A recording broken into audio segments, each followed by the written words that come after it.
আসসালামু আলাইকুম। ইউরেনিয়াম একাডেমিতে তোমাদের সবাইকে স্বাগতম। তো আজকে আমরা অনার্স দ্বিতীয় বর্ষ ওয়েভ অসিলেশন অ্যান্ড মেকানিক্স এই সাবজেক্টের প্রথম অধ্যায় থেকে একটা খুবই গুরুত্বপূর্ণ একটা প্রমাণ দেখব। এটা হচ্ছে দেখো সরল সন্ধিত গতির ব্যবকলনীয় সমীকরণের সমাধান। তো এর আগের ক্লাসে কিন্তু আমরা দেখেছিলাম যে সরল সন্ধিত গতির ব্যবকলনীয় যে সমীকরণটা আছে ওইটা। তো আজকে আমরা ওই সমীকরণের সমাধান দেখব এবং একটা খুবই গুরুত্বপূর্ণ একটা সমাধান বা একটা সমীকরণ আমরা নির্ণয় করব, যেটা দিয়ে এই অধ্যায়ের সবগুলা প্রমাণ আমরা ওই সমীকরণটা থেকে করব। তো দেখো আমরা কি জানি, দেখো সরল সন্ধিত গতির যে ব্যবকলনীয় সমীকরণ এটা কি আমরা জানি। দেখো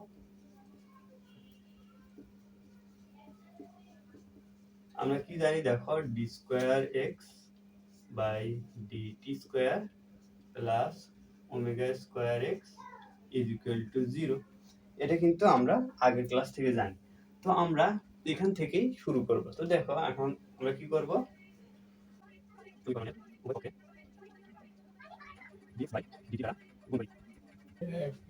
তো দেখো এখন আমরা গুণ করব।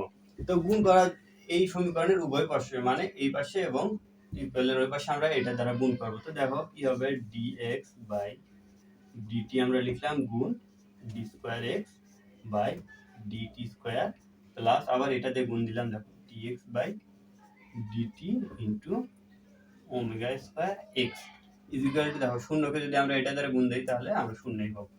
তো এরপর দেখো আমরা কি করব, এখানে আমরা গুণ করব। দেখো এখানে dx এবং dt আছে, তো এখানে যদি আমরা গুণ করে দেই এই এক্সট্রা দিয়ে যদি এই x কে গুণ করি তাহলে কি হবে, দেখো d dt আমরা সামনে লিখলাম এবং এখানে দেখো d এবং x এই দুটার উপরে কিন্তু তখন স্কয়ার হবে, d স্কয়ার এবং x স্কয়ার, এবং নিচেও দেখো dt স্কয়ারের উপরেও স্কয়ার আছে, তো আমরা এটাকে একসাথে স্কয়ার করে দিলাম। এরপর দেখো এখানে কি হবে, আবার আমরা d dt কে সামনে রাখবো এবং এই x দিয়ে এই x এর সাথে আমরা গুণ করব। তাহলে কি হবে, দেখো ওমেগা স্কয়ার এবং এক্স স্কয়ার এরকম কিন্তু হবে ইজ ইকুয়াল টু 0। তো দেখো এই এখানেও আমাদের ডি ডিটি আছে এবং এখানেও ডি ডিটি আছে। তো এই দুটোকে যদি আমরা কমন নিয়ে ফেলি, ডি ডিটি কে যদি আমরা কমন নিলাম তাহলে আমরা কি থাকবে, dx বাই ডিটি এটার উপরে square plus omega square x square, এটা কিন্তু আমরা পেয়ে যাব ইজ ইকুয়াল টু 0। তো দেখো এখন যদি এখানে আমরা সমাকলন করি তাহলে আমরা কি পাবো, দেখো এখানে আমরা কি লিখবো, সমাকলন।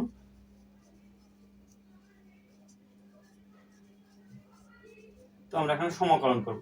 তো এই পদটাকে যদি আমরা সমাকলন করি তাহলে দেখো এই ডিডিটি এবং এই সমাকলন কিন্তু আমাদের উঠে যাবে। তো এখানে আমরা কি পাবো, শুধুমাত্র dx বাই dt এটার উপরে স্কয়ার এটা থাকবে plus omega square x square থাকবে, এবং এই পাশে দেখো শূন্যকে যদি আমরা সমাকলন করি তাহলে আমরা কি পাবো, একটা ধ্রুবক পাবো c। তো এখন দেখো এখন আমরা কি করব, এখন যে এই যে সমীকরণটা আছে এই সমীকরণটা দেখো এই যে আমরা সি এর কিন্তু আমরা কোনো মান জানি না, কিন্তু আমরা এখানে একটা ইয়া ধরে নেব যে এই যে সরণটা আছে এই সরণটা থেকে আমরা সি এর মানটা বের করব। তো আমরা এখানে কি লিখবো, দেখো যখন বিস্তার এ সর্বোচ্চ হয় তখন x is equal to a এবং dx by dt is equal to 0 হয়। তো দেখো যখন বিস্তার সর্বোচ্চ হয় তখন দেখো এই x is equal to হয় a, বা এই সরণটাই সমান হয় হচ্ছে আমাদের এই বিস্তারের সমান হয়, এবং dx by dt এই যে dx by dt এটার মান হয়ে যায় 0। তো দেখো এই পাশে আমরা যদি লিখে ফেলি তাহলে কি হবে, দেখো এটার মান 0 হয়ে যাবে। এখানে আমরা কি পাবো, ওমেগা স্কয়ার a স্কয়ার, যেহেতু a is equal to x হয়, তো দেখো omega square a square is equal to হবে আমাদের c। তো এটাকে যদি আমরা একটা সমীকরণ দেই, আর ধরলাম যে এটা ছিল আমাদের 1 নম্বর সমীকরণ এবং এটা হচ্ছে আমাদের 2 নম্বর সমীকরণ, তাহলে দেখো সমী 2 হতে পাই, সমীকরণ 2 হতে কি পাই, দেখো এই সমীকরণ 2 এ যদি আমরা এই c এর যে মানটা পেলাম এই মান আমরা এখানে c এর মানটা বসাই দেব। তো দেখো dx বাই dt এর উপরে আমাদের square plus omega square square is equal two আমাদের কি হবে সি এর মান ওমেগা স্কয়ার, এখানে হচ্ছে আমাদের এক্স স্কয়ার এবং এই পাশে হচ্ছে আমাদের এ স্কয়ার। তো দেখো এখন আমরা এখান থেকে একটু সমাধান করব। দেখো dx বাই dt এটার উপর স্কয়ার থাকলো, এই পাশে এটাকে আমরা ওই পাশে পার করে নিয়ে গেলে কি হবে দেখো omega square a square minus omega square x square. এখান থেকে দেখো আমরা ওমেগা স্কয়ারকে যদি কমন নিয়ে ফেলি স্কয়ার মাইনাস এক্স স্কয়ার এরকম পাবো, এ পাশে যা ছিল তাই। তো দেখো এখন আমরা কি করব, এখানে স্কয়ার রুট করে দেব, তাহলে আমাদের স্কয়ার গুলো কিন্তু চলে যাবে। dt এখানে স্কয়ার ছিল, দেখো যদি আমরা রুট করে দেই তাহলে আমরা কি পাবো dx বাই dt, এবং এর পাশে কি পাবো দেখো প্লাস মাইনাস, যেহেতু এখানে আমরা স্কয়ার রুট করতেছি প্লাস মাইনাস। তো দেখো এখানে ওমেগা ওপর থেকে স্কয়ারটা চলে যাবে এবং এটার উপরে একটা রুট চলে আসবে, দেখো স্কয়ার মাইনাস এক্স স্কয়ার এরকম কিন্তু হয়ে যাবে। তো এখন দেখো আমরা কি করব, এই পাশের এইটাকে এই পাশে নিচে আনবো এবং এই dt কে ওই পাশে পাঠিয়ে দেবো। দেখো dx by root over square square minus x square করে দিলাম এবং ওই পাশে নিয়ে গেলাম ওমেগা ডিটি এটাকে। তো দেখো আমাদের কিন্তু একটা সমাকলনের সূত্র ছিল, যেটা হচ্ছে দেখো এটাকে যদি আমরা সমাকলন করি তাহলে আমরা কি পাবো, দেখো এটা সমাকলন করলে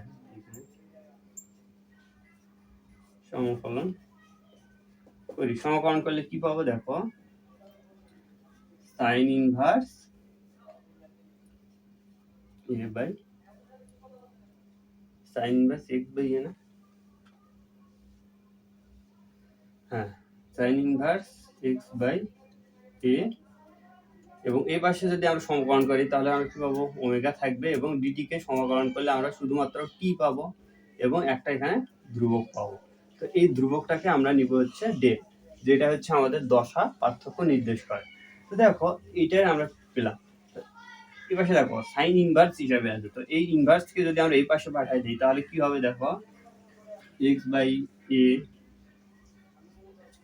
ইজ ইকুয়াল টু কি হবে sine omega T plus del, এরকম কিন্তু হয়ে যাবে। এখন যদি এক্স এর মানটা যদি আমরা শুধু নেই তাহলে এক্স ইজ ইকুয়াল টু কি হবে দেখো এই পাশে ভাগ হিসাবে ছিল ওই পাশে যা গুণ হয়ে যাবে, তাহলে কি হবে এ sign omega T plus del. তো আমরা কিন্তু পেয়ে গেলাম, এইটাই হচ্ছে আমাদের SHM বা সিম্পল হারমোনিক মোশনের যে ব্যবকলনীয় রূপ ছিল ওই ব্যবকলনীয় রূপের সমাধান। তো এইটা হচ্ছে এই অধ্যায়ের খুবই গুরুত্বপূর্ণ একটা সমীকরণ। এই সমীকরণটা থেকেই আমরা এর পরবর্তী যে সমাধানগুলো করব বা যে প্রবলেমগুলো সলভ করব সবগুলোতেই এই সমীকরণটা আমাদের লাগবে। তো দেখো x is equal to a sin omega T plus del, এটা হচ্ছে এই সিম্পল হারমোনিক মোশনের ব্যবকলনীয় সমীকরণের সমাধান। তো এখানে দেখো এখানে প্রথমে আমরা কি করলাম, আমরা সিম্পল হারমোনিক মোশনের যে ব্যবকলনীয় সমীকরণ সেটা লিখে নিলাম, এরপর এটাকে এই dx বাই dt দ্বারা গুণ করলাম, দুই পাশে গুণ করে দেওয়ার পরে এখানে কমন নিলাম, কমন নিয়ে আবার এটাকে আমরা সমাকলন করে দিলাম, এরকম করে আসলো। আশা করি তোমরা এটা বুঝতে পেরেছো। আর যদি কোথাও বুঝতে না পারো কোনো সমস্যা হয় অবশ্যই কিন্তু কমেন্টে জানাতে পারো এবং এই চ্যানেলটিকে কিন্তু তোমরা সাবস্ক্রাইব করে রাখতে পারো। তো ধন্যবাদ সবাই, দেখা হচ্ছে পরবর্তী ভিডিও।